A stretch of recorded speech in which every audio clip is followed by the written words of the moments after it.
தமிழக முதலமைச்சர் வெளிநாட்டு சுற்றுப்பயணம் முடிஞ்சு இன்னைக்கு வந்திருக்காரு. 15,500 கோடிக்கு மேல முதலீடு ஈர்க்கப்பட்டதா பேட்டி கொடுத்திருக்காங்க. நல்லுறவுகளை இணைக்கக்கூடிய ஒரு பயணமா இந்த பயணம் அமைந்தது அப்படின்னு சொல்லி பேட்டி கொடுத்தாரு. முதலீடுகளை தாண்டி நல்லுறவை இந்த பயணம் ஏற்படுத்தி கொடுத்திருக்கிறதா சொல்லியிருக்காங்க.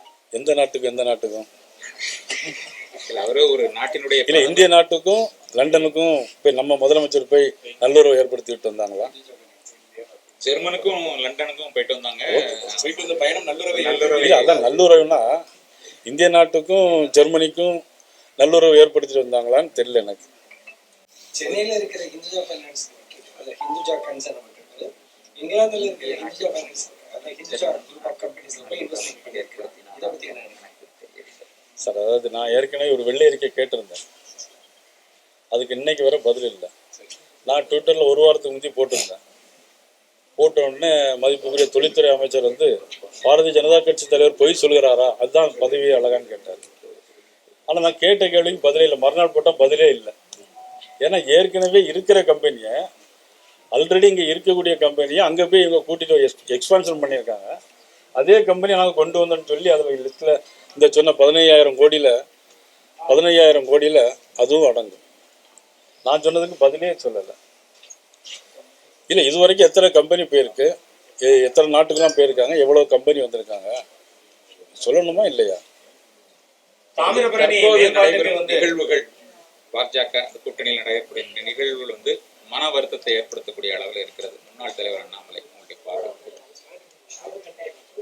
பாஜக கூட்டணியில தற்போது ஏற்படக்கூடிய நிகழ்வுகள் சரியா இல்ல, மன வருத்தத்தை ஏற்படுத்தக்கூடிய அளவில் இருக்கிறது அப்படின்னு சொல்லி சொல்லிடுறாங்க. எனக்குமே மன வருத்தம் தான். டிடி சார் இப்படி எல்லாம் சொல்லிட்டாரு, மன வருத்தம் தான் எனக்கு. நீங்க ஒரு அவமரியாதை நிறைய சட்டமன்ற தேர்தல் எதிர்கொள்ளக்கூடிய சூழலா இருக்கு. குறிப்பாக தொடர்ந்து இந்த 5 ஆண்டுகள் திமுக அரசு வந்திருக்கு. அடுத்தால எதிர்கொள்ளக்கூடிய சூழ்நிலையில ஒரு முக்கியமான தலைவரா நீங்க தான் இருக்கீங்க. அரவணைத்துக் கொள்ள செல்லக்கூடிய ஒரு தேசிய தலைமை அன்னைக்கு மதுரையில் நான் பேட்டி கொடுத்தேன். டிடி சார் என்ன சொன்னாலும் நாங்கள் அது மனசில் வைக்க போறது இல்லை. ஆனால் கடந்து திரு அண்ணன் ஓபிஎஸ்ஸாக இருக்கட்டும், டிடி சாராக இருக்கட்டும், அவங்களுடைய தலைமையிடம் கேட்டு நான் போய் பேச வேண்டிய சந்தர்ப்ப சூழ்நிலை வந்தால் நிச்சயமாக அவரோடு சேர்த்து போட்டியிடுவதற்கான வாய்ப்பு ஏற்பட்டால் நிச்சயமாக செய்யும். இதை விட எடப்பாடி உங்களோட நெருங்கிய நண்பர் இருந்தாலும் அவரிடமும் பேசுவதற்கான வாய்ப்பு இருக்காது. டிடி சார் எனக்கு நெருங்கிய நண்பர் தான், ஓபிஎஸ் அவர்களும் எனக்கு நெருங்கிய நண்பர் தான். இன்னும் சொல்லப்போனால் எனக்கு டிடி சார் தான் ரொம்ப நெருங்கிய நண்பர். நயினார் நாகேந்திரன் நிறைய தகவல்களை நமக்கு சொல்லல. நிறைய எனக்கு என்ன ஒரு அப்பர் கிரேடா நடந்துக்கிட்டுதார் அப்படிங்கிற மாதிரி ஒரு குற்றச்சாட்டு உங்களை முன் வச்சு அதனால அந்த பிரச்சனை ஏற்பட்டுச்சு. அந்த மாதிரி பார்க்கலாம். நெல்லை மாவட்டத்தில் உங்க எல்லாருக்குமே தெரியும், நான் எனக்குலாம் எந்த கிரேடெல்லாம் எனக்கு ஒன்றும் கிரேடெல்லாம் கிடையாது. மாண்புமிகு உள்துறை அமைச்சர் அமித்ஷாஜி இங்கே வரும்போதும் நான் சொல்லியிருக்கேன், வர்றாங்க வீட்டுக்கு வர்றாங்க, நான் பேசியிருக்கேன் அப்படிங்கிறத நான் சொல்லியிருக்கேன் அவங்கள்ட்ட. அதுக்கு மேலே ஒரு விஷயங்களை நான் சொல்லியிருக்கேன். ஆனால் அது சார் இப்படி சொன்னால் நம்ம பாஜக தலைமை இந்த நிகழ்வுகளை எப்படி சார் பார்க்குது? உங்களுக்கு தான் இதனுடைய பதில் தெரியும். பாஜகவோட டெல்லி தலைமை இந்த நிகழ்வுகளை எப்படி பார்க்குது? இல்லை நாங்கள் டெல்லி தலைமையோடு பேசி ஒரு முடிவு எடுத்து அதுக்கு பிறகு நாங்கள் எங்களுடைய செங்கோட்டையன் டெல்லி போயிருக்காரு. ஹரித்வார்ல போய் நான் பாலராமரை பார்க்க போறாங்க. ஹரித்வார் சிவன் கோவில் எப்படி அவரு ஹரித்வார்ல போய் பாலராமரை தரிசிக்க போகிறேன்னு சொல்றாரு. ஹரித்வார் ஒரு சிவன் கோவில். பாலராமர் அயோத்தியில் இருக்காரு. இல்ல அது நான் பாக்குறது ஒருவேளை ஹரித்வார் போயிட்டு அங்கிருந்து அயோத்தி ராமரை பார்க்க போலாமா இருக்கும். ஒருவேளை அவரு பாஜக தலைவர்களை போகிறாரா? அவருடைய மனநிலைக்கு நம்ம பொறுப்பு சொல்லல. பாஜக தலைவர்களை பார்க்க போகிறாரா? ஏற்கனவே கடந்த முறை போயிருந்தாரு, நிர்மலா சீதாராமன் எல்லாம் பார்த்து வந்தாரு கடந்த முறை போயிருக்கும் போது. அது போன்ற நிலை தற்போது இருக்குதா? இல்ல அவங்க தான் கோயிலுக்கு போறோம்னு தான் தெளிவா சொல்லியிருக்காங்க.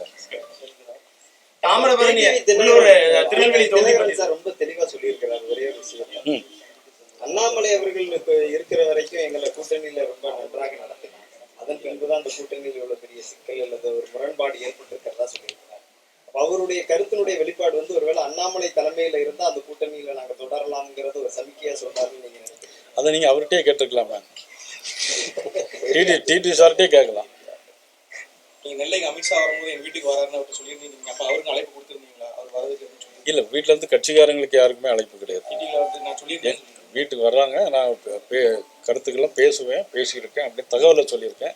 இங்கே வந்து பிஜேபி கட்சிக்காரங்களுக்கே யாரும் நாங்கள் கூப்பிடல. தமிழ்நாட்டிலும் பாஜக வந்து வாக்கு திருட்டில் ஈடுபடலாம் அப்படின்னு குளத்தூர் தொகுதியில் தான் 9,000 ஓட்டு அங்கே திருட்டு நடந்திருக்குன்னு சொல்கிறாங்க. அதை நான் எடுத்து பார்த்துட்டு உங்களுக்கு நாளைக்கு அந்த லிஸ்ட்டை தரேன். அவருடைய பேச்சை எப்படி பாக்குறீங்க? மாநாட்டில் அவருடைய பேச்சை எப்படி பாக்குறீங்க? யார் சிதம்பரத்தினுடைய பேச்சை எப்படி பாக்குறீங்க? எல்லா பக்கமும் பீகார், மகாராஷ்டிராவை தொடர்ந்து தமிழ்நாட்டில் பீகார் நான் ஏற்கனவே சொல்லியிருக்கேன்.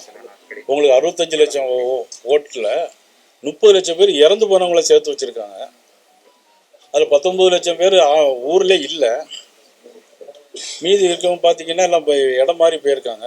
எல்லாம் இங்கே தமிழ்நாட்டுக்கு வந்திருக்காங்க ஓட்டு போடுறதுக்காக வேண்டி. இதை தான் சிதம்பரம் சொல்லியிருப்பார். பிளே ஸ்டோர் மற்றும் ஆப் ஸ்டோரில் இருந்து பாலிமர் செயலியை QR கோடு மூலம் பதிவிறக்கம் செய்யுங்கள். செய்திகளை உடனுக்குடன் பெறுங்கள்.